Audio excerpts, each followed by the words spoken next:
میرے رسول پاک علیہ السلام کا دروازہ سب سے بڑا دروازہ ہے، حضور کا دروازہ سب سے بڑا دروازہ ہے، لیکن میرے دوستو یاد رکھنا، نبی پاک علیہ السلام نے بھی لوگوں کو جب رستہ دکھایا ہے تو رب کریم کا رستہ دکھایا ہے، اللہ کا رستہ دکھایا، اللہ کریم کا رستہ دکھایا، لوگوں کو رب کی طرف توجہ کرائی۔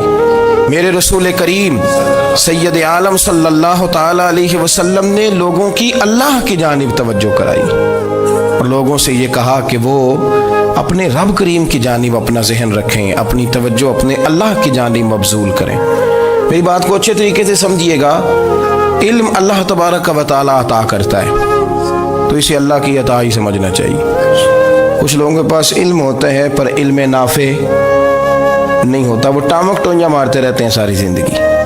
علم کو اللہ کی عطا سمجھیں، اپنی عقل پر اپنے شعور پر زیادہ بھروسہ نہ سمجھیں، نظر اللہ پہ رکھیں۔ حضرت مولا علی شیر خدا کرم اللہ تعالی وجہہ الکریم سے کسی نے پوچھا تھا بڑا عالم کون ہوتا ہے؟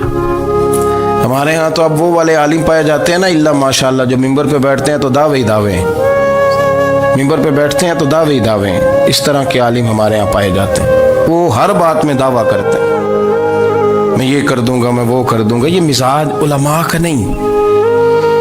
حضرت علی المرتضیٰ سے کسی نے پوچھا بڑا عالم کون ہوتا ہے؟ فرمایا بڑا عالم وہ ہوتا ہے کہ جسے مسئلے کا پتہ نہ ہو تو وہ کہہ دے مجھے نہیں پتا، میں پتہ کر کے بتاؤں گا، غلط بات بیان نہ کرے۔ امام مالک سے کسی نے کوئی مسئلہ پوچھا تو آپ فرمانے لگے مجھے اس سوال کا جواب نہیں آتا۔ ہمارے بزرگ سمجھاتے کیا ہے؟ وہ کہنے لگا آپ اتنے بڑے امام ہیں تو اس سوال کا جواب نہیں آتا۔ فرمانے لگے اگر مجھے ہر سوال کا جواب آتا پھر تو میں خدا ہوتا، مجھے ہر سوال کا جواب نہیں آتا، مجھے تو اتنا آتا ہے جتنا میرے رب نے مجھے عطا کر دیا ہے۔ اپنی نظر اللہ پہ رکھیں، نکل آئیں اس معمے سے باہر کہ میں کوئی بلا ہوں، مجھے بڑا پتہ ہے، میرے پاس 6 ڈگریاں ہیں، مجھے 10 جگہ پہ تدریس کا شغف حاصل ہے، اس سے نکلیں باہر۔ قرآن مجید دیکھیے گا، اللہ تعالیٰ نے ارادہ قدرت فرمایا کہ میں حضرت آدم کو بناؤں گا، پھر بنانے کے بعد فرمایا فرشتوں سجدہ کرو آدم کو، سب نے سجدہ کیا الا ابلیس ابا واستکبر وکان من الکافرین، سب نے سجدہ کیا سوائے ابلیس کے، اس نے انکار بھی کیا، تکبر بھی کیا اور کافروں میں سے ہو گیا۔ تو یہ جب اللہ تعالیٰ نے سجدہ کرایا تو کیسے کرایا؟ اللہ تبارک و تعالیٰ نے نا حضرت آدم کو علم سکھایا خود، وعلم آدم الاسماء کلہا، خود اللہ فرماتے ہیں کہ میں نے جناب آدم علیہ السلام کو تمام اشیاء کے نام سکھائے، سب اشیاء کے نام سکھائے۔ تو وہ چیزیں پھر میں نے نا، اللہ فرماتے ہیں میں نے فرشتوں پہ پیش کی، میں نے کہا کہ بتاؤ ان کے نام کیا ہے، تو فرشتوں نے جو جواب دیا وہ سمجھنے والا ہے۔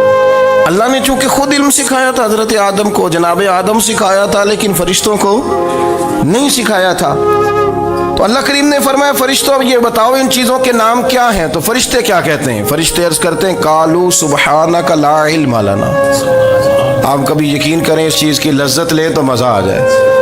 کہا قالوا سبحانک، کہنے لگے تو پاک ہے، قالوا سبحانک، کہنے لگے تو بھئی آدم علیہ السلام کو نام سکھا لیے، پھر فرشتوں کے سامنے وہ چیزیں پیش کر کے کہا ان چیزوں کے نام بتاؤ، تو فرشتے کیا کہتے ہیں؟ کہتے ہیں قالوا سبحانک، تو پاک ہے، لا علم لنا، ہمارے پاس کوئی علم نہیں، الا ما علمتنا، ہمیں تو اتنا پتہ ہے جتنا تو نے ہمیں سکھا دیا، ہمیں تو اتنا پتہ ہے جتنا تو نے ہمیں، لا علم لنا، ہمارے پاس کوئی علم نہیں ہے، اتنا ہی پتہ ہے جتنا تو نے ہمیں سکھا دیا ہے، اس سے زیادہ ہمارے پاس علم۔ اور یہ کیوں تو نے ہمیں جتنا سکھایا اتنا پتہ ہے؟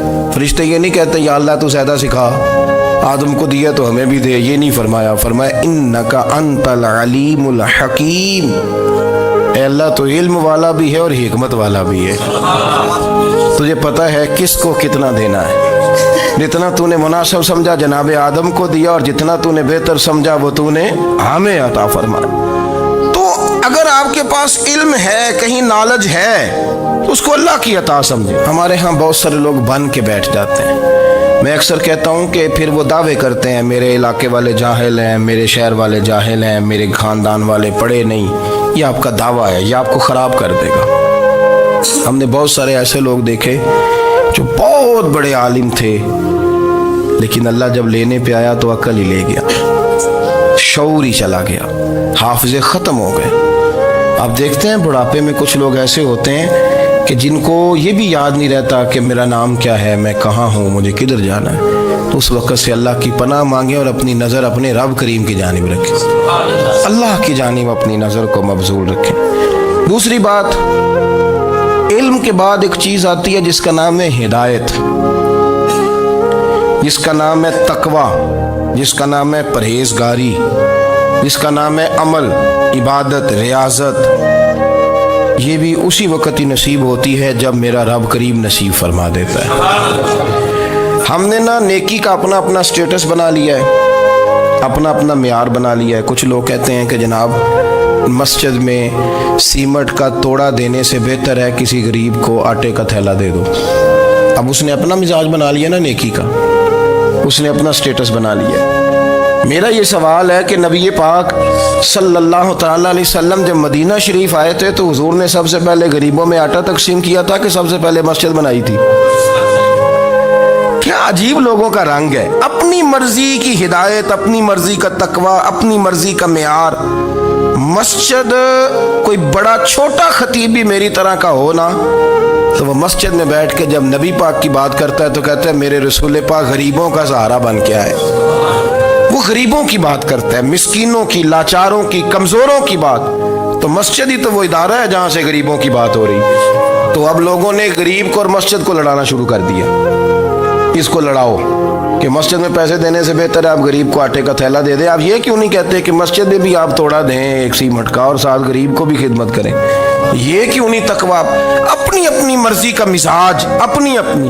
کچھ لوگ کہتے ہیں چھوڑو جی، ساری زندگی انسان نماز پڑھتا رہے اور پھر گالیاں بھی دیتا رہے، بندہ داڑھی بھی رکھ لے اور جھوٹ بولنا بھی نہ چھوڑے۔ تو یہ آپ نے اپنے پاس سے تقوی کا معیار بنایا۔ گالی دینے کا گناہ ہے اور داڑھی رکھنے کا ثواب ہے۔ تو اگر آپ داڑھی رکھے ہوئے ہیں اور آپ کوئی غلطی کر رہے ہیں تو اس سے آپ کی داڑھی کا ثواب ختم، اللہ کرے آپ کو سمجھ آئے میری بات۔ آپ کوئی غلطی کر رہے ہیں، داڑھی کا ثواب اس سے ختم، وہ اپنی جگہ پہ قائم ہے چیز۔ اپنی مرضی کا کیوں تقوی کا معیار بناتے ہیں؟ تقوی کا مزاج اپنی مرضی کا نہ بناؤ۔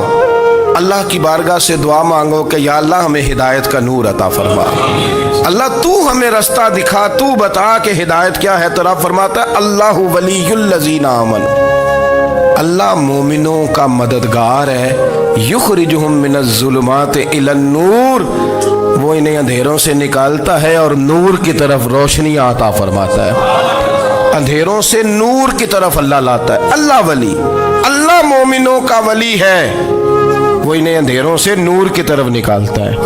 ہدایت ہمیشہ اللہ کی طرف سے سمجھے۔ جب وہ نماز کی توفیق دیتا ہے تو اپنے فضل سے دیتا ہے، جب وہ ذکر کی توفیق دیتا ہے تو اپنے فضل سے۔ ہم سمجھتے ہو جی فلانا نہیں پڑھ رہا بڑا بیوقوف ہے، فلانا نہیں پڑھ رہا، تو تم کیا اپنی عقل کے زور پہ پڑھ رہا ہے؟ میں جی اللہ کے فضل سے 2 سپارے پڑھتا ہوں، تو کس پہ احسان کرتے تو 2 سپارے پڑھ کے رویا کر کہ اگر مالک تو بڑا قریب نہیں۔ بڑے لوگ ہیں جن کو پورا قرآن حفظ ہے پر انہیں پڑھنے کی توفیق نہیں، تو انہیں فضل کیا اور مجھے توفیق دے دی ہے پڑھنے۔ رویا کر، پڑھ کے رویا کر، راتی ساری کر کر زاری، وہ نیند اکھاں تھی توندے تے فجرے اوہی گناہگار کہاون سب تو نیوے ہوندے۔